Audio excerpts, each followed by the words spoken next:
Good evening, and thank you all for coming to tonight's Spring CAP Speaker event. My name is Jennifer Aldretti. I'm the Program Coordinator in the Student Services Office.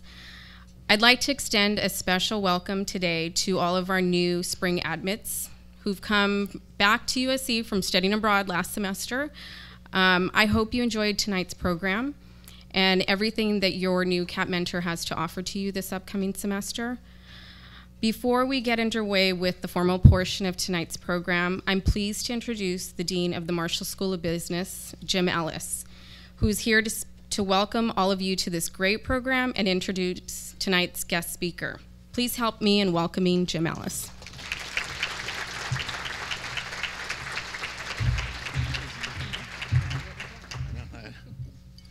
Good evening.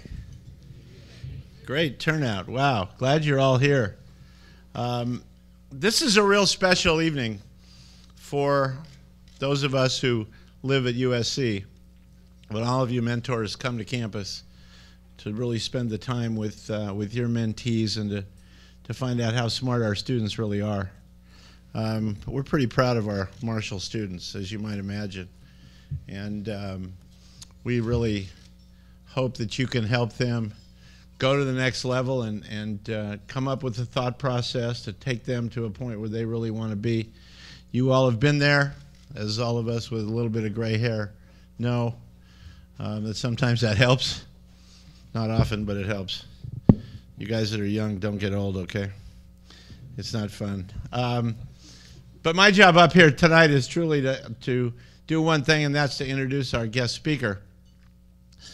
I've known Melissa Lora since I came into this job and had the privilege of going down to her office to meet her. No one has a more fun office to go to than Melissa. Now, she's the CFO of Taco Bell. She's in charge of all their strategic planning and all the real serious stuff. But when you walk into her office and you see the golf bag with her name on it, and you see all the USC stuff all over, not only her office, but the outer office. They get into huge battles when we play UCLA in football, and they decorate their offices depending on the schools they went to, and USC predominates. I mean, we are dominant in the CFO's office at Taco Bell. There isn't even a question about that. It is really cool. And as you'll see in just a minute, Melissa's not exactly a shrinking violet, so she's right out there in front of them. And we are hugely proud that she's an alum of USC. She got her undergraduate degree at Cal State Long Beach. She got her MBA at USC. She's been at Taco Bell since about 1987. Is that right? 1987. She's been the CFO since 2001. This is a very successful company that's grown. A division of Yum Brands, which is a huge company, but Taco Bell has its own culture, and if you ever want to understand what a company culture is, take the trip and go down to Orange County and see their corporate headquarters, because you'll understand the minute you walk into the lobby what a corporate culture is all about. It's a fun place to work. It's a place where they're really proud of their employees. Employees mean a lot because it's a people business. And you can see it. You can see it when you walk through the offices. You can see it when you walk through the lobby. And you'll understand it when Melissa comes up to speak, that they really take pride in the people that work for the firm. And the people that work for the firm take pride in the company itself. It's an amazing company, and it's real obvious why when you meet somebody like Melissa. So without further ado, Melissa, thank you for being here. We really appreciate you coming.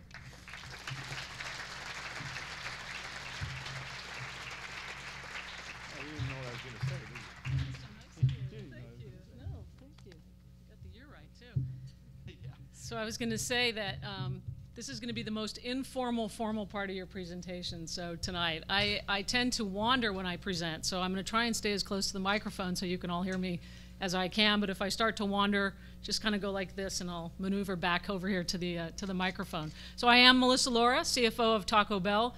In addition to the financial responsibilities, I also am responsible for our asset development and our franchise business relationship, which all combines with finance to make for a very interesting day. And tonight I want to talk a little bit about innovating for growth. And to kick it off, I want to give you a little bit of context. The dean told you a little bit that we're part of Yum Brands, but for those of you that watch the Kentucky Derby on TV, you know who Yum Brands is. They're plastered all over the place. It's like one big commercial and there's a horse race in between. But you know, Yum Brands is headquartered in Louisville, Kentucky. And we, Taco Bell, are a subsidiary. And if you have been on this campus for very long, you realize that you're surrounded by Taco Bell. We're over there and we're over there. And actually, we're not over there anymore. I guess there's a big building there now. But we are all around Los Angeles and across the country. And as we give you a little bit more insight into who Yum Brands is, Yum Brands, and remember this, Yum Brands is the defining global company that feeds the world. Now, that's going to be a very important statement when I get a little bit further in the presentation to talk to you a little bit about some of the things I've learned from mentors. Largest restaurant company, 38,000 restaurants throughout the world, and 110 countries, 1 million associates. We own KFC, Pizza Hut, Taco Bell. If you read the papers, you know we've just put up for sale Long John Silver's and A&W and a couple other little concepts that we have across the world that round out what is Yum Brands.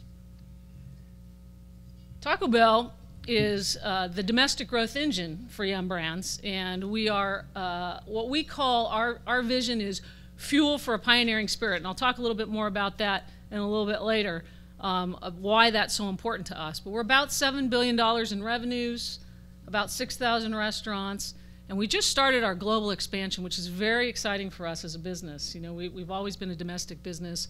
We just opened one restaurant in India that's doing quite well. We're getting ready to open the second.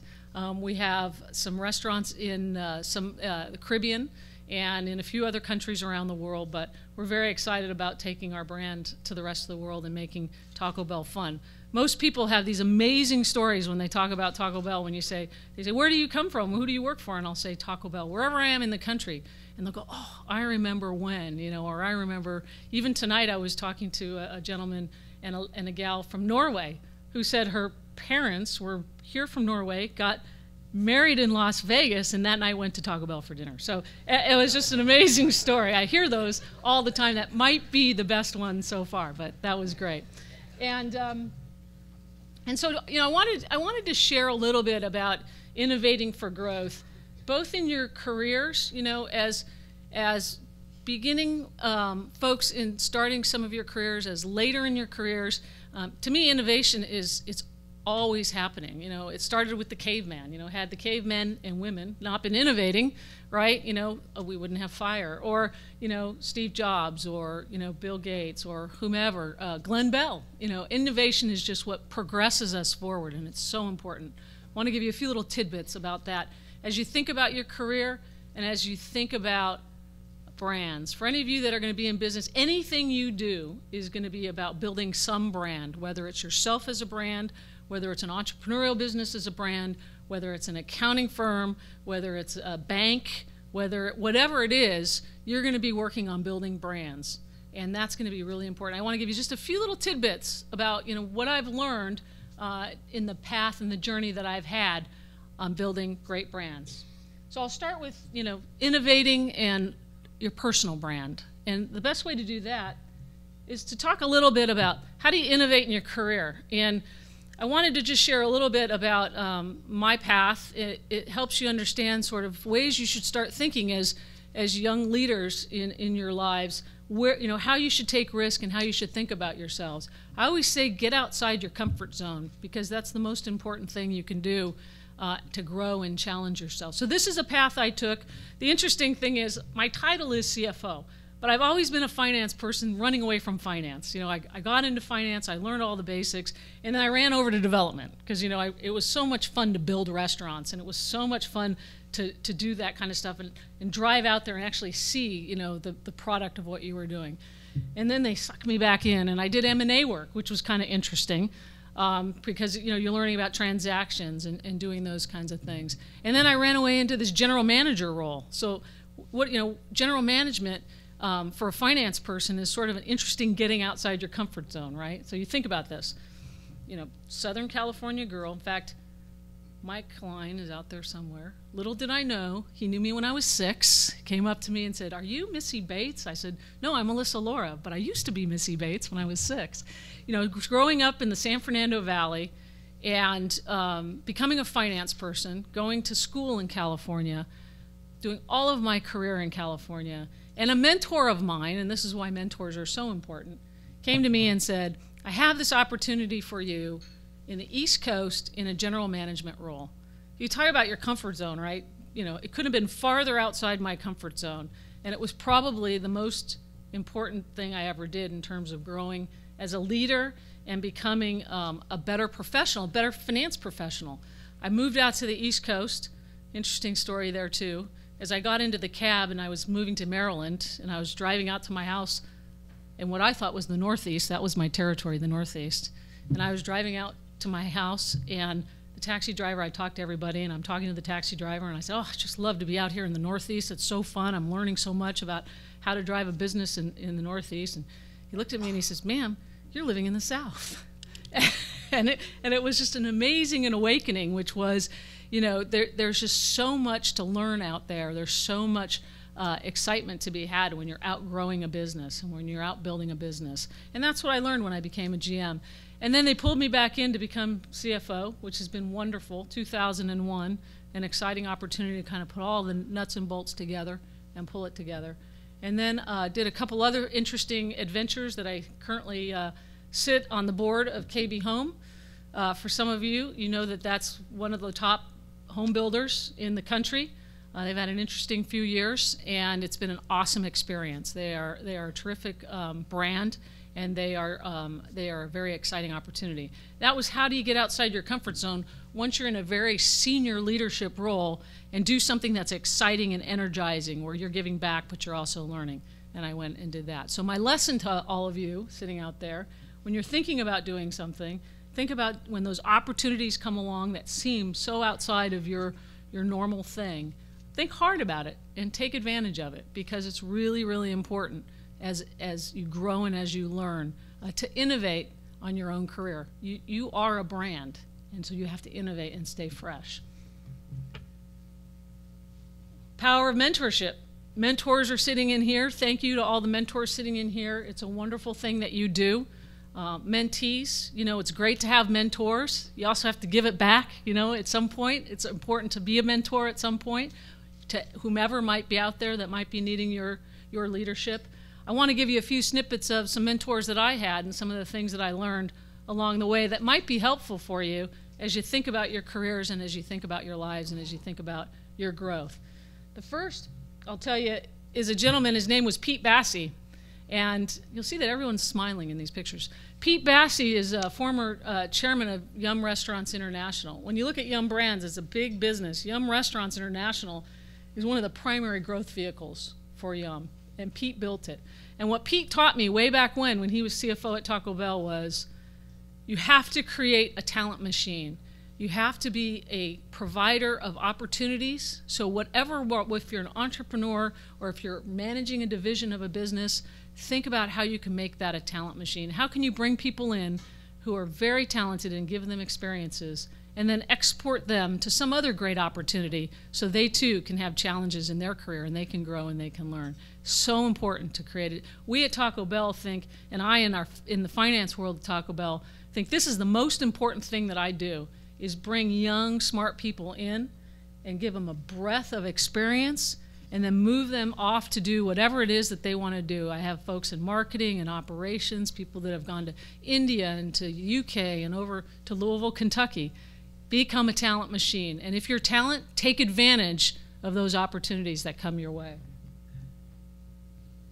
Emil Brolick was, he's currently the COO of Yum Brands. He was the president of Taco Bell. And what I learned from him as a mentor was the importance of process and discipline. And when you think about process and discipline, you go, oh, that's kind of boring, right? Process and discipline. What does that do? Well, when you're building a brand, when you're leading teams, their confidence in you and their confidence in the data that you're providing has to be huge, and it has to be real. And by having good processes and good disciplines, this is really important to help people want to come behind you and move forward with you. And then the big brand. the brand essence. You as a person, your brand is the most important thing. As a business, your brand is the most important thing. We all have to work to build an amazing brand. You hear Jim or you hear people talk about, Taco Bell. It's because the brand is so powerful. And why is the brand so powerful? Is because people are emotionally connected to that brand. And that's what you're trying to get, is you're trying to get people connected to that brand. And that's what I learned from Emil. David Novak is our big kahuna. If you ever watch Jim Cramer, Mad Money, every once in a while you'll see David on there. He loves him because I think David is as energetic and as interesting as Cramer or Maria Bartiromo, any of those CNBC things. David, I was lucky enough to have David as a mentor, and he taught me about big vision. Okay, so remember in the beginning when I said the defining global restaurant company that feeds the world were KFC, Pizza Hut, and Taco Bell. David's vision was the defining global, that's a big vision. And that is what drives us to be the largest restaurant company in the world. We weren't always that, but because he had this big vision, it was why we all strive to go after that, and it was so important. And then having confidence in what you're doing. If you're not confident in what you're doing, which sometimes comes from good process and discipline, then people aren't going to follow you. People aren't going to follow somebody who doesn't, well, maybe we should do this or maybe we should do that. Have confidence in what you're doing. That's critically important. And I learned that from David in his exploits around the world. And then my most recent mentor and friend, he sometimes spends time up here on the campus. Some of you may have seen him in some of the speaking engagements.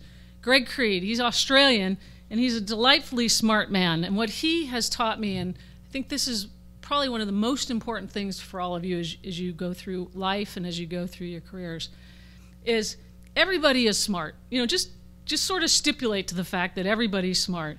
But the great leaders in business are those people that are smart with heart. And IQ without EQ is only going to get you so far, right?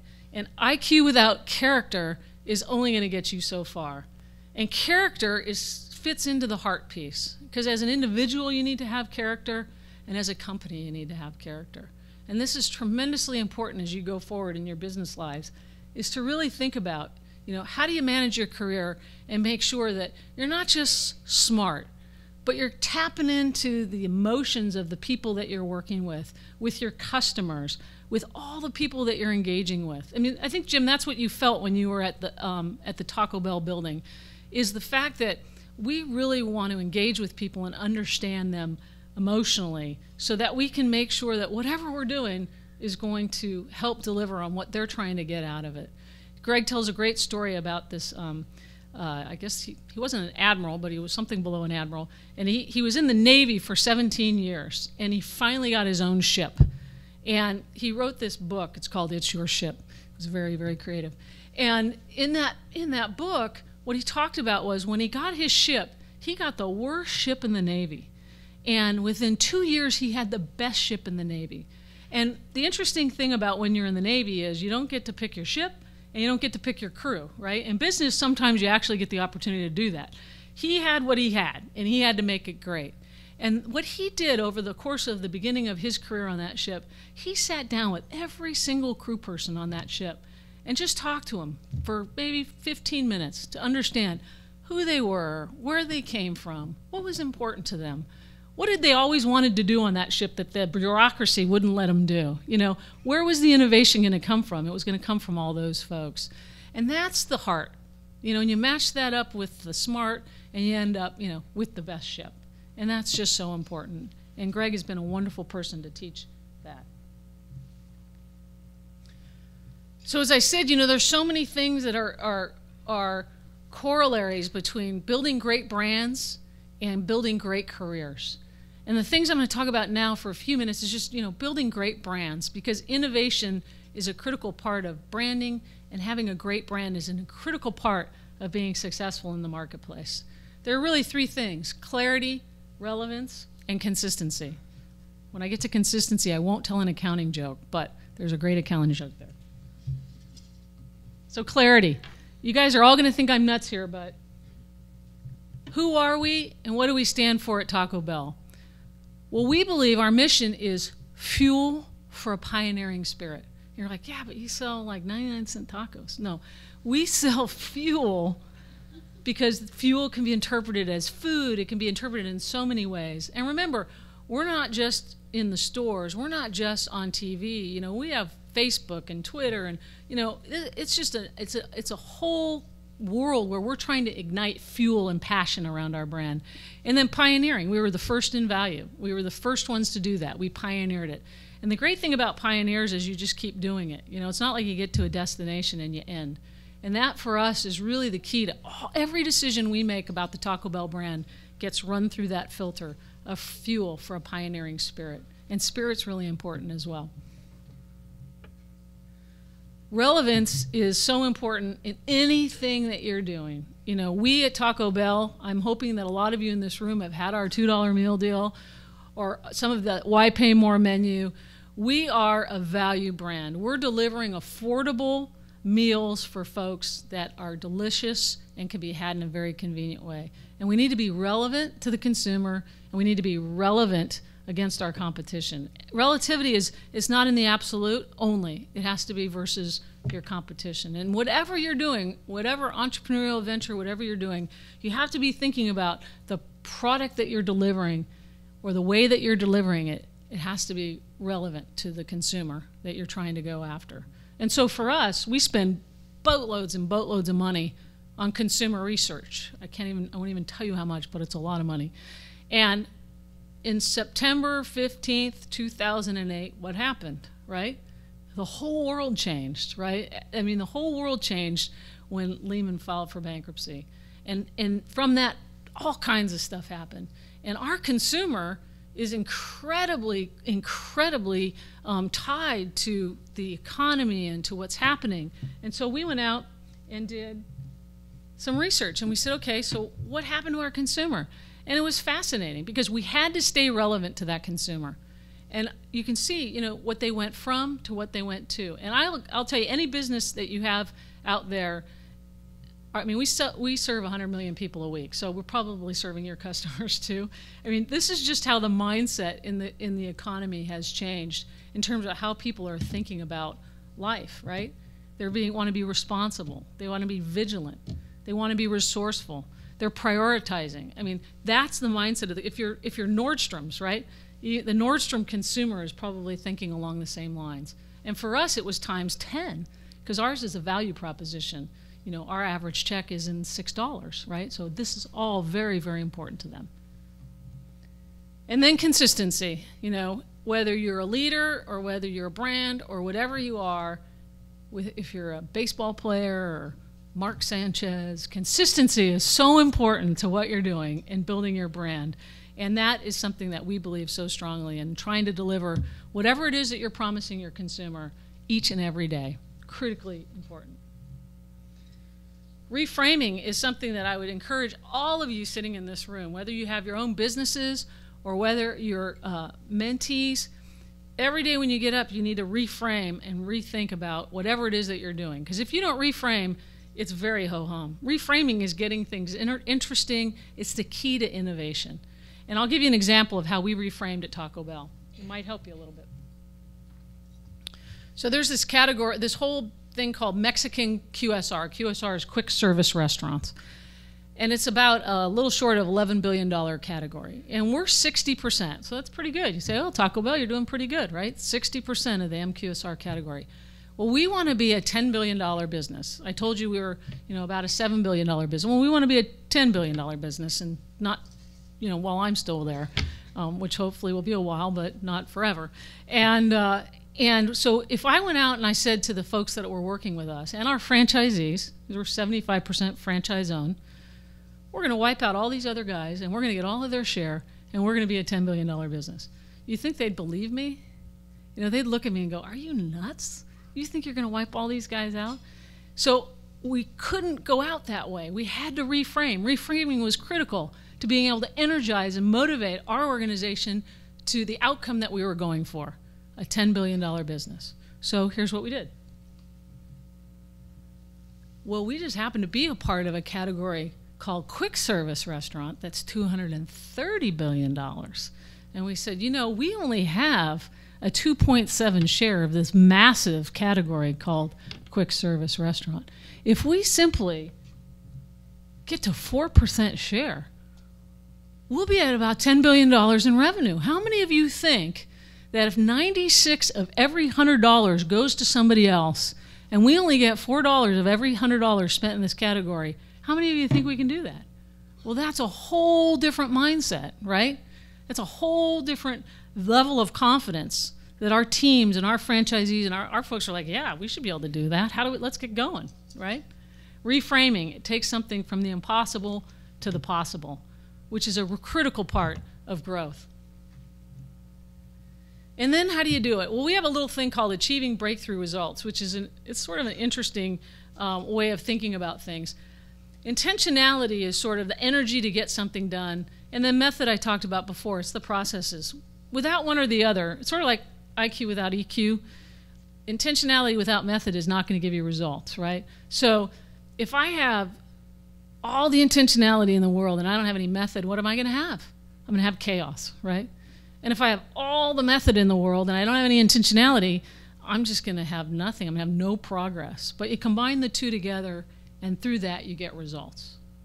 And results are, ultimately we're all looking to get results, and that's kind of what we're going for. And so we use this approach. We have little tools and little things that we use to help people with this. But the basics of it are that. And this is going to sound really strange for a CFO to say, but I told you I'm always a CFO that's running away from finance. So results are not just numbers, right? Results are not just the financials or profit growth or sales growth. That's nice, and usually that helps you keep your job. But results are also an important part of, you got to have purpose in what you're doing. And so at Taco Bell, we put together things around purpose. Remember back to the Smart with Heart and Character? I said you need to have character as a person, but you also have to have character as a company. Well, this is where we begin to demonstrate that we're just not talking about it, that we're actually doing it. So, for example, over the last year and a half, we put in a new grill system for our tortillas. And basically, through going through that process in a little short of 6,000 restaurants, we're able to save 273 million gallons of water a year. And the world is not going to always have all the water that you want forever. So this was really an important thing that we did to begin to help support what we think is so important, as part of the earth is the sustainability efforts. And we did that. In addition to, we're creating what we call the Green Tea Building. So it's kind of a funny story how we got there. Our building's called the Tea Building. That's our design. And so we want a green tea building. And so we just sort of named it that. But ultimately, it's all about using the different construction processes, the materials, different things along those lines to help make sure that someday every one of the restaurants that we're building is LEED certified, and it'll be this green tea building. Again, giving back, to the world and making sure that we're doing our part from a sustainability standpoint. Then it comes to our consumers, right? We want to give our consumers choice. Now, we want to do that because it's good for revenues, but we also want to do that because it's the right thing to do. If you're a consumer and you're on a limited budget and you want to go through Taco Bell because it's convenient, we want to give you an option so that you can have a fairly low-fat meal. And we created this drive-thru diet. Why did we call it a drive-thru diet? Well, who out there is known as being the healthiest QSR out there, right? It's Subway, right? And what does Subway not have? They don't have a drive-thru, and we do. So we created the drive-thru diet. Not that Christine is any more attractive than Jared, but we went and we said, okay, where can we find somebody who can be a representative of our drive-thru diet? And we have a program where you can go through and you can get 7 items with 9 grams of fat or less. So, I eat Taco Bell all the time, right? So I order this thing, it's the steak soft taco fresco style. It's absolutely delicious. It's 160 calories, and it's 4.5 grams of fat. So I can have 2 of them for lunch, right? I don't, because I get filled up with 1. But if you're out there and you want to have healthier food, this is an option. It's important for our customers. Sodium, it's the next big thing. If you've been reading about it at all, if you pay attention to your blood pressure, sodium's really important, right? Well, we started on this in 2009, and by the end of this year, and nobody will know because they won't be able to taste the difference, because the taste of our food is really important, we will have reduced the sodium in our food 35%, which is huge. It's a huge amount. There's folks out there right now who are putting targets at 20% or something, 35%. So again, doing the right thing because we want to do the right thing for our consumers. The last part is what connects in with Yum Brands, where they have a World Food Hunger Program. You may have seen Christina Aguilera; she's the spokeswoman for it. But remember the defining global company that feeds the world. Well, there's a lot of people in the world that aren't lucky enough to eat the way that we eat here in the United States, and oftentimes don't get to eat. And so we partnered up with the UN, and we put a World Food Hunger Program together. And since it began, we've raised $85 million as Yum Brands globally, which is a good chunk of change, and has most importantly provided a tremendous amount of meals to a lot of people that didn't have meals. And at Taco Bell, we're one part of it. We did $7 million, which is basically 30 million meals that have been provided. So again, purpose in what you're doing, making sure you're not just out there in business to have a business, but that you're also providing some performance with purpose. It's so important. And then at Taco Bell, we have a thing called Taco Bell Foundation for Teens. So, a lot of people start eating Taco Bell around their teen years, and a lot of people, that work in our restaurants are teenagers, and we said we need to focus our foundation efforts. And so what should we do? Well, I'm not sure if you guys are aware, but, half the kids in this country almost aren't graduating from high school. And as you can see, they're not graduating in a very, very, very, very bad rate. And so we focused our efforts partnering with the Boys and Girls Club, and then partnered with this guy. I don't know if you've heard about him, but he also has a foundation. I'll show you a little video here in a minute, to make sure that we can drive awareness, but also drive money to the Boys and Girls Club and to these other foundations to teach teenagers the power of coming to college. We have college programs, the power of having a business. We even have an entrepreneurship camp. Why that's so important for them. And that's what, you got to graduate high school to be able to access all that kind of stuff. It's really, really important. So now I'm going to do a little IT, and if I can't do it, he's going to help me out here. But I used to have IT used to report into me, but not anymore. So hopefully that won't reflect.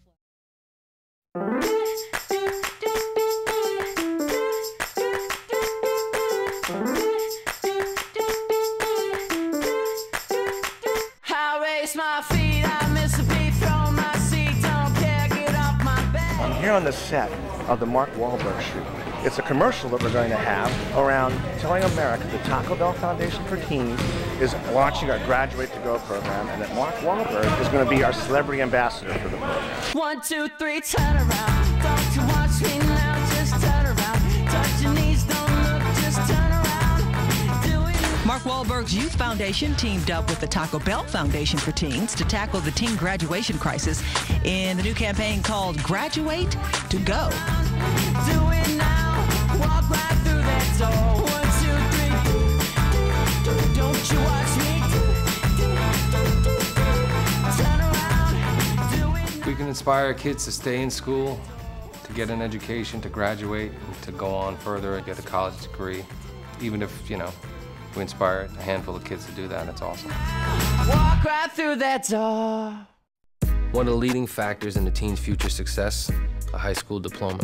Too bad nearly 1 in 3 U.S. teens fails to graduate. That's one teen dropping out nearly every 26 seconds. But what can one person do to help?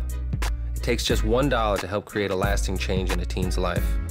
Just one person can help empower those teens with the skills necessary to reach graduation. That's what one person can do. Are you the one? Performance with purpose, okay? As you guys are thinking, the beauty of this generation, and many of you are in, is you guys all get that, right? It's about coming to a great university like this, learning wonderful skills to go be awesome leaders. It's thankfully to mentors like you have here who are doing a great job of helping you through some of these things, and ultimately going out and being tremendously successful at whatever you do. But I would encourage you, whatever you do, make sure that it has heart. It's really important to give back along the way. And that's something that's really important that over my career I've learned is just really critical. So some closing thoughts. Have a diverse career path. Don't be afraid to take risks. Get outside your comfort zone. It is going to be the best thing that you do.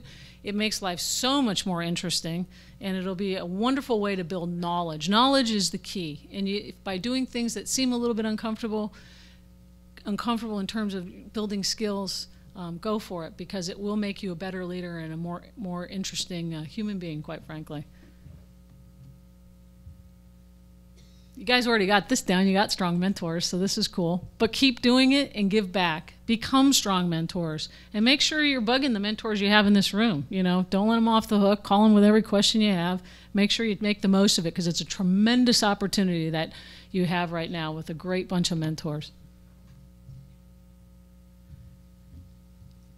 Having a clear brand image, you as a professional and as a person are a brand.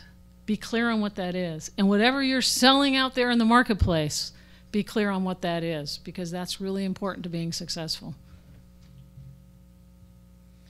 Reframe and innovate every single day. You know, I gave you a little bit of an example, but every time you wake up, reframe and innovate. You know, as I said, innovation is the key to progress. It's the only way to progress the country, and it's the only way to progress yourselves as you move forward. And then, as I said, have performance and purpose. You may not all be as lucky as to have Mark Wahlberg as your partner in trying to do this, but Mark's been a terrific partner for us, and it just tells you that no matter what path you go down, you know, keep that in your mind, because it's so important. And I think that's it. I'm opening up for Q&A.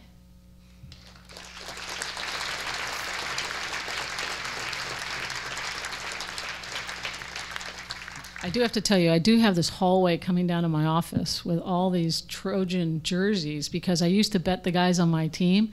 Whenever they played Notre Dame or UCLA, I'd bet them for a jersey. And if they lost, they had to buy me whatever jersey I wanted, right? So I have all the ones over the last, I'll call it 4 years, not counting this year. And so all the way down the hallway, and it's awesome. Except when we have MBA Day and we do invite 2 other schools that aren't USC. We invite USC, and then we invite 2 others, one of which you know. And I always feel guilty, because the UCLA guys come walking down the hall and all they see are Trojan jerseys, but the guilt goes away pretty quickly. Questions? Yes, sir. You know, that's a great question. We have, for example, in India, obviously we're not going to sell beef. We have a ground chicken, right? And then we have paneer. So we have this awesome paneer taco, which is, and we have a potato taco. You put wonderful sauces on it. If you think about, for example, in India, the food, you know, the naan bread and the tortilla, the sauces, I mean, it just fits beautifully. And then one of the great things that Yum has is they have local teams in these different countries that run the business. So we own the brand in Irvine, but the Indian team that we have, they own how to do it in India. And so it really works out well. Got to be more questions. I see one back there. I know that KFC and Pizza Hut as well, both been very well received in China.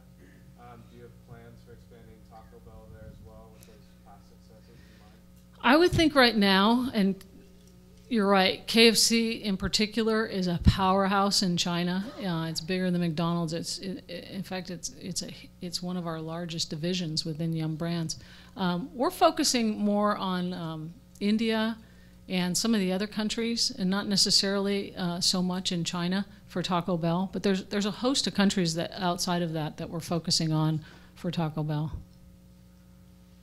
Yep.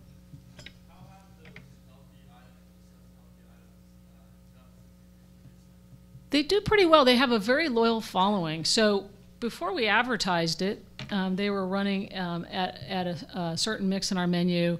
And then when we advertised it, it doubled. And we've pretty much sustained at that higher level. It's not huge relative to everything else in our menu, but there's just a core loyal group of folks that, that order it, one of which is me.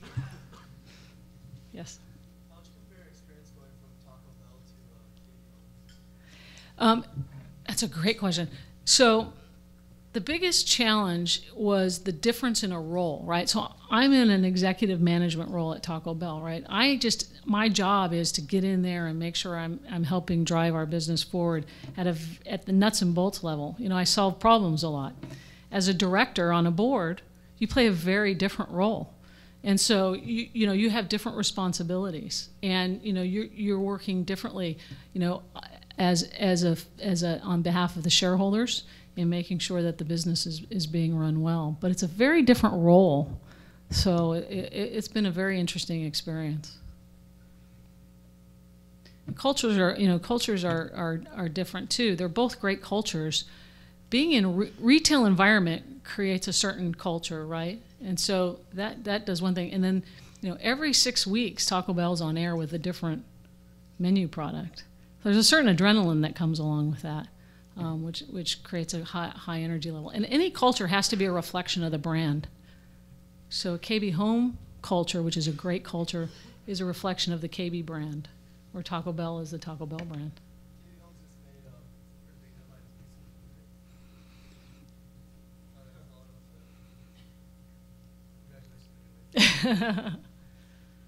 Yes. I'm seeing some forecasts that gasoline will be $5 per gallon in 2012. How does that impact the business? Obviously, any business, oil runs all the way through in terms of the commodity side, in terms of packaging and food and utilities and all those kinds of things. Our consumers are, heavily dependent on making sure that they can afford both gas to drive their cars and food to eat. So we're always looking at ways to both mitigate the exposure of commodities and then also figuring out how to adjust our menus to be competitive with our competition and be able to be affordable. So we'll have to work our way through as it materializes. How does that look? Wow, that was a good one. Yes.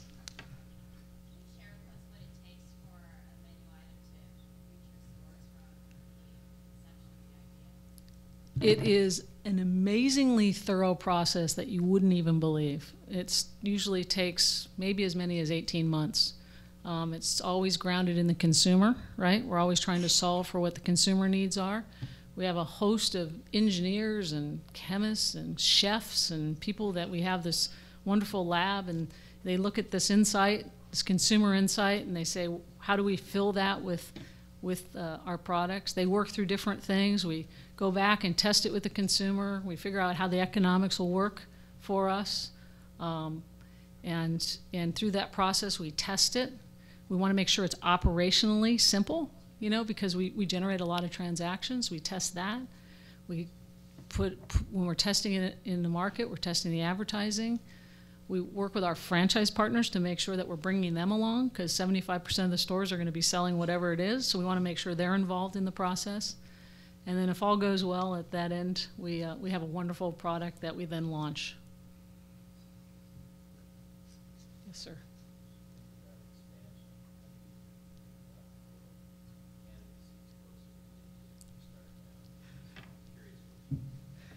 Yeah, Canada is, there are a number of Taco Bells in Canada.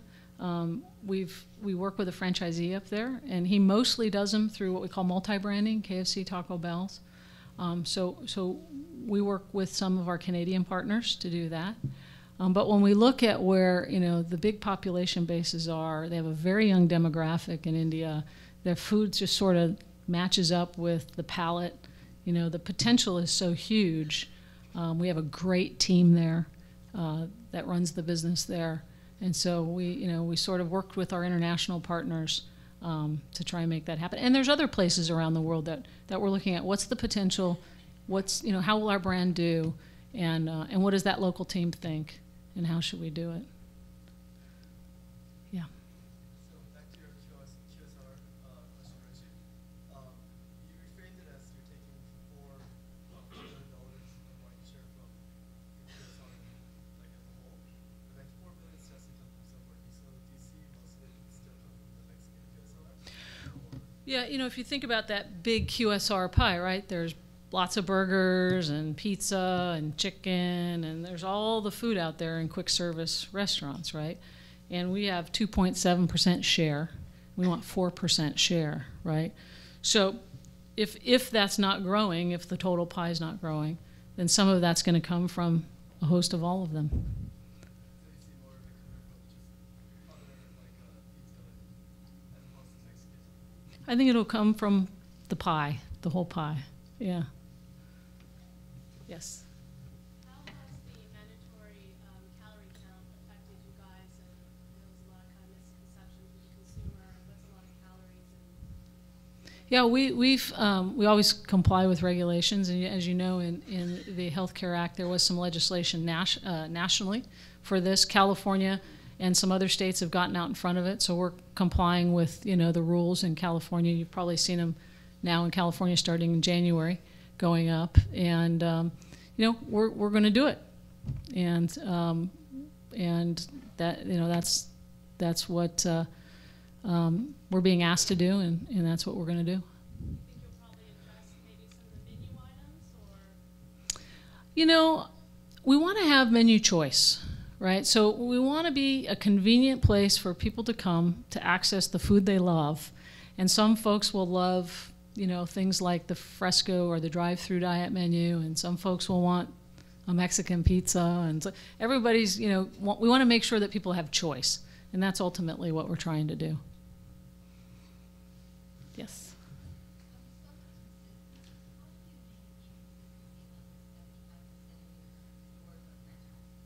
We spend an enormous amount of time collaborating with our franchise leadership team as early in the process as possible whenever we're doing things. And then we also spend time with the owners, helping them, one, understand why. The why is so important, because then they can have an appreciation for, doing it. And generally, we have pretty good logic, and we always, kind of test things along the way. So they have confidence from the process and discipline that we have. So we're very transparent. We share a lot of information. We spend a lot of time collaborating, and then we measure it, right? And we have measurements, and we follow up on those measurements. Yep. What are some interesting entry-level opportunities for some of the graduating seniors? We have marketing opportunities, we have finance opportunities, we have operations opportunities coming in, and we have planner roles where you can be a beginning financial planner working on the business, and my scope is quite large, so people coming into finance get a lot of options to either work in our strategic development group or in our forecasting group or strategic planning group. I would encourage you, when we come to campus, keep your eyes out, because we do recruit on campus, and we love having the students from USC come and join us. We had the marketing students a couple years ago had a competition with that other campus and did a marketing thing, and it was really fun. And so there's marketing opportunities. There's a whole host of things. Yes.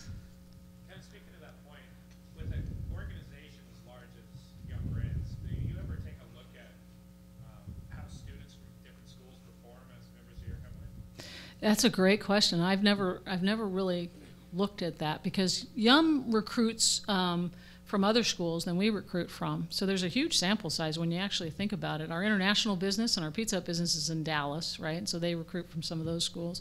Yum spends a lot of time at Kellogg and some of those schools. We haven't done that. I'll have to talk to our chief people officer and see, if that's something that they'd be interested in looking at. It's great. It's a great thought. Saw a hand. Yes, sir.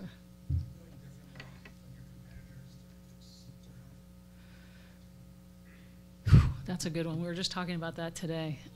We've actually made a lot of great progress in turnover by trying to clarify the processes that we have in our stores. Our stores are sort of little manufacturing facilities, right, in the back. And so we're trying to clarify the processes and put tools in place, both more technology tools in place, to help the folks that are working in the restaurants, to make it easier for them to be able to deliver the consistent experience.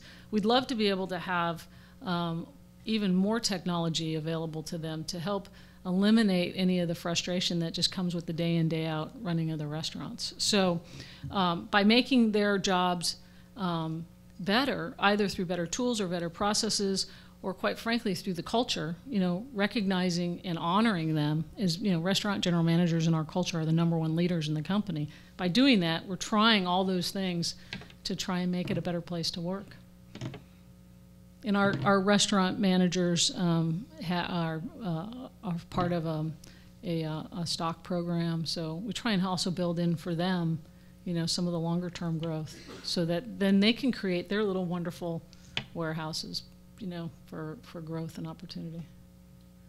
Yes.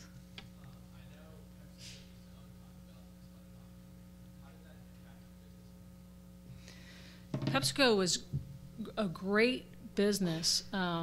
When they owned us, they did tremendous things for us. And then when they spun us off, they gifted us with tremendous corporate governance, which was great, a whole lot of talent, an international business that was getting ready to take off.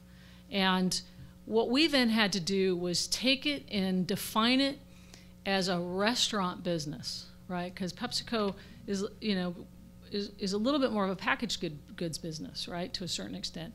And we're a restaurant business, and restaurant business is a people business. I mean, that's what it is. You know, it's all about the people part. And so David Novak, when he was defining what the culture was going to be and what our principles was going to be, put a huge emphasis on recognition and people first and doing those kinds of things that allowed us to then engage as a restaurant business and be a little bit different. I mean, PepsiCo was awesome, but you know, they're in a little bit different industry. Yes. Yes. What does it cost for one of these young people to buy into your franchise? And if so, how would you lure them, not by your product so much, but what do you do to help them with Taco Bell as a restaurant versus a Subway or McDonald's? Yeah, Taco Bell, it's funny, is in hot demand with franchisees and lenders like us too. Our brand is very popular. We haven't over the years done a whole lot of recruiting for new franchisees. Our existing franchisees, who we value very much, have done a large part of the growth. We have over the years brought some new players in.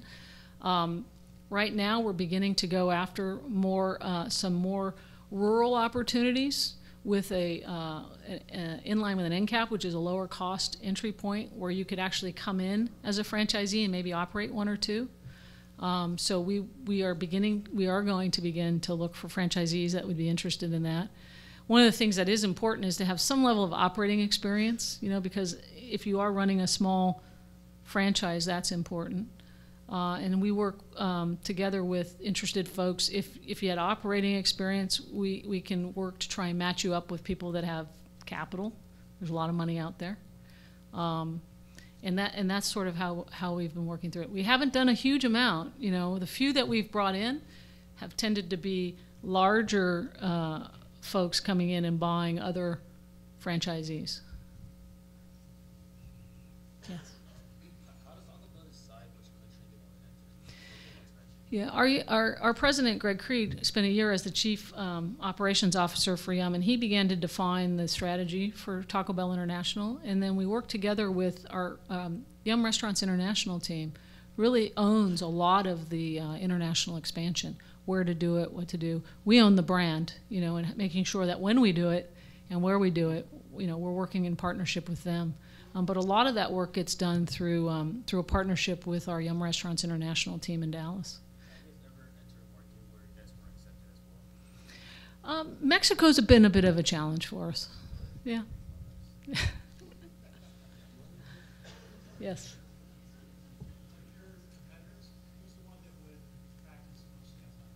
McDonald's. McDonald's has done a very good job. They understand their brand and they've executed very well. And you know, we think they've done a great job.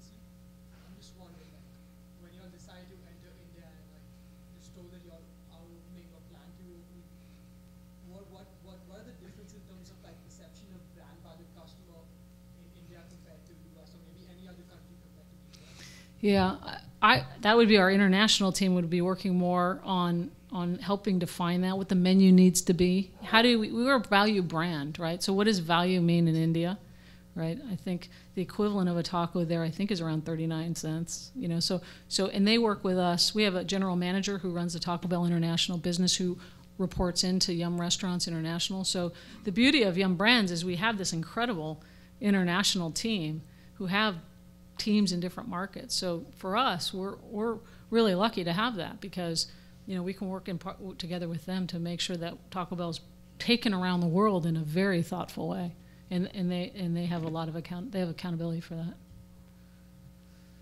Yep.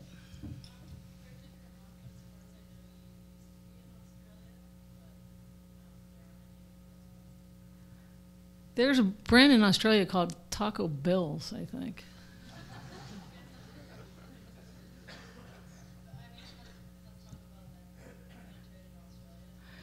The only penetration is our chief concept officer and president is Australian, and our chief marketing officer is Australian. So we've stolen most of the Australian talent and brought them here to help us with Taco Bell domestic, but we have not spent a lot of time on that, although our international team obviously is looking at that and seeing whether that would be a good place to go for our brand. We are lucky to have 2 Australians on the executive team, though. It's very fun. All right. Yes, sir.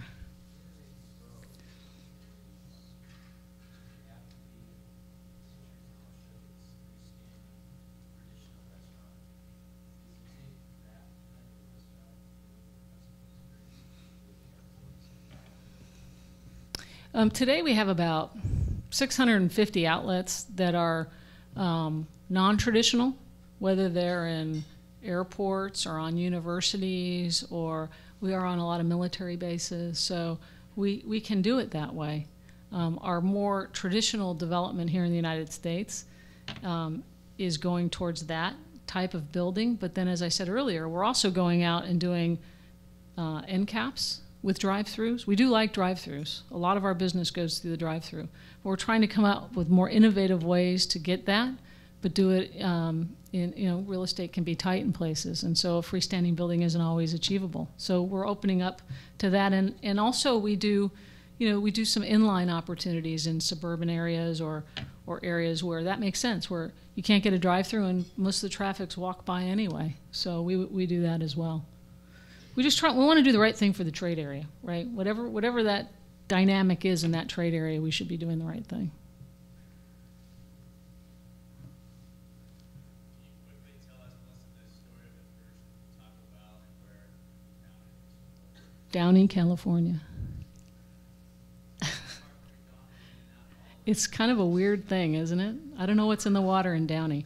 We have a book by our founder called Taco Titan. Our founder just passed away here last year. His name was Glenn Bell. He was an amazing guy.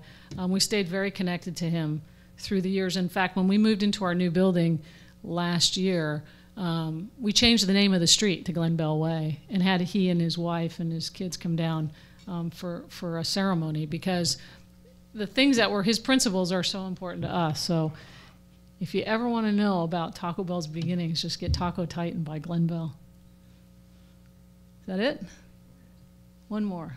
You had a couple of wildly successful marketing campaigns, the Yo Quiero Taco Bell and the One for One. Do you guys have anything that works for getting the praise? Think outside the bun.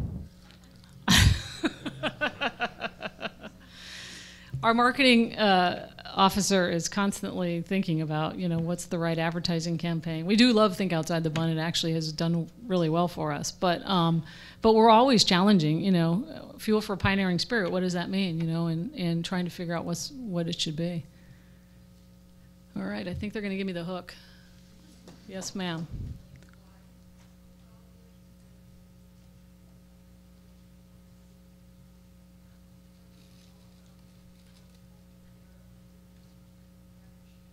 I can't hear you. I'm sorry.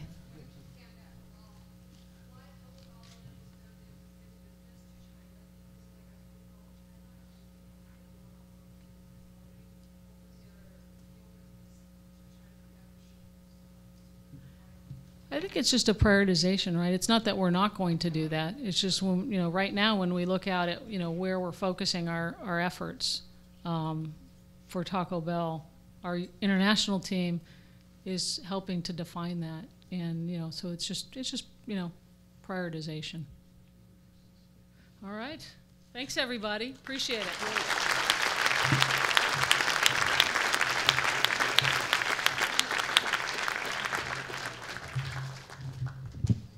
So we're very appreciative, and I just gave Melissa just a small token of our appreciation for her coming out, driving all the way down from Orange County to see us tonight, and sharing some words of wisdom about her journey, mentoring, and a little bit about Taco Bell. So please join me in thanking Melissa one more time.